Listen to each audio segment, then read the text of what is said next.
Independent or community media is essential in Egypt in order to foster change.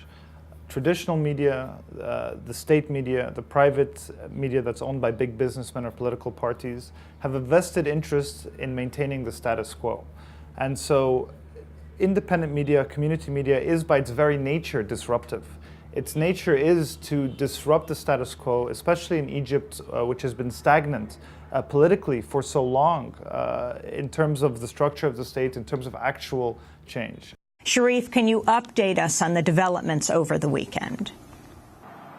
Well, Amy, it was another My name is Sheriff Abdalqudus. I'm an independent journalist based in Cairo. I was born in the United States, but I grew up in Cairo, Egypt. And I began my work in journalism in 2003 with Democracy Now! This came after me being quite politicized by the Second Palestinian Intifada in 2000.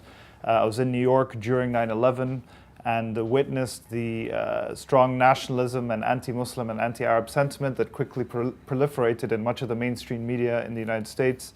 And in 2011, I came to Egypt to cover the uprising, and from there I stayed in Cairo. I work with Democracy Now! Frequently, also with The Nation, and I write for other outlets.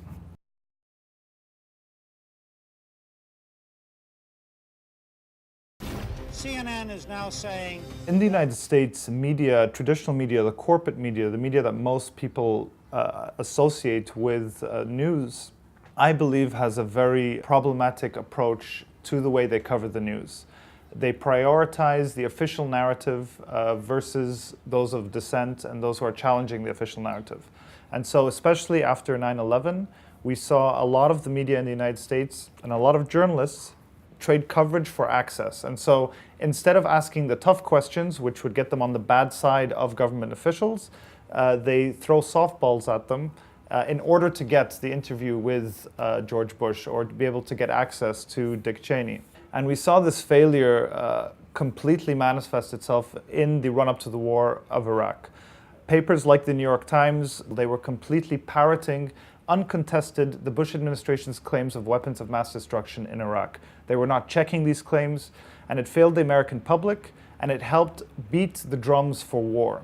And even the New York Times itself and the Washington Post a couple of years later published a mea culpa, admitting their mistakes in helping this war to come to effect. And I think during this time, shows like Democracy Now! And independent media have been growing, and they're based on a different model, and that's a model that doesn't rely on any corporate or government funding.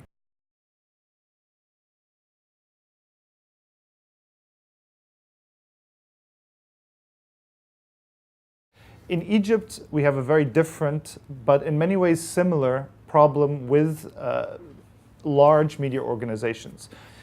The main outlets for news are state media, which acts as a propaganda venue for the state, and large media outlets that are owned by either private businessmen or political parties, which either have a political or financial agenda. So in the run-up to the revolution, we saw the state media completely demonize the uprising, and shamelessly, when Mubarak fell, the state media immediately celebrated the uprising, celebrated the people of Tahrir. And this is because, as Hisham Asim, a publisher here, said, the state media is like a dog that needs a master. And right after Mubarak fell, it was unclear where the power block lay, and it did lie with people on the street, and so they were supporting people on the street.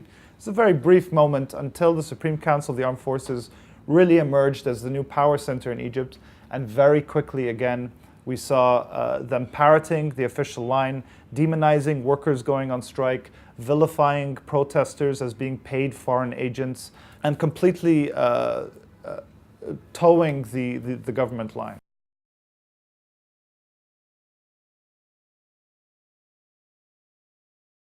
We can't talk about the revolution in Egypt, we can't talk about the uprising, the vast changes that are taking place in the country without talking about independent media and the effect that it has had. The way it helped popularize a culture of dissent, a culture of protest in Egypt by documenting what was happening in the 10 years leading up to 2011, an increasing number of protests, people protesting the Second Intifada, protesting the invasion of Iraq, the Kafaya movement. All of these things didn't occur in the realm of the traditional media, but were really covered much more by the community and independent media. So it was in this narrative and it was in this period where independent media in Egypt really began to grow and to form itself. And groups like Musireen were founded in Tahrir Square, first as a way to gather and archive all this footage that was being recorded by citizens on their phones with cameras. They would put together videos that documented dissent, that documented protests, that spoke to workers on strike and why they were striking, that did workshops training people how to shoot, how to edit, and that quickly created a network across the country of like-minded revolutionary activists and regular people on the street going into the poorest areas, talking to people about what their grievances are, what they want to see happen, and putting these videos up on YouTube, spreading it around via Facebook and Twitter, and gaining more and more audience. The reality is these are people with very real grievances, and these grievances are not addressed whatsoever by the state and private media. So that's why independent media is this important forum. And because it is disruptive, it has come under severe assault by the state. So we've seen journalists, and not just independent journalists, but all journalists come under attack in an unprecedented way in Egypt. In 2013, Egypt's become the third deadliest place in the world for journalists. It became, for the first time, in the top 10 worst jailers of journalists.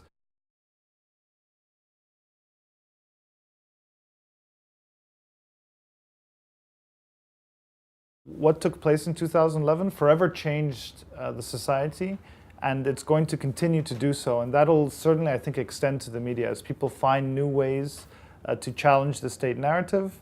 Even if you look at just different forms of expression, like the graffiti movement that has really taken hold in Egypt, using the walls of streets to pay tribute to revolutionary martyrs, to attack the state, to portray violence.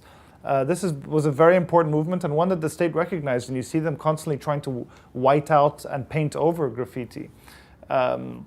Whether it's Twitter or Facebook or new types of social media that people are inventing, I think there's no question that there's a generation that is coming up that is using these tools and using them in a very important way to outflank and outmaneuver the state and outmaneuver big business interests.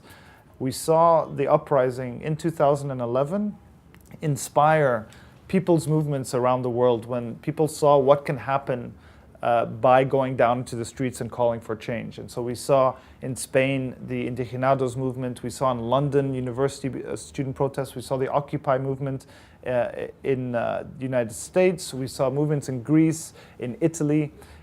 Whereas governments tend to bring people apart, these kind of social movements through independent media bring people together and they make these connections. So that gives me hope for the future.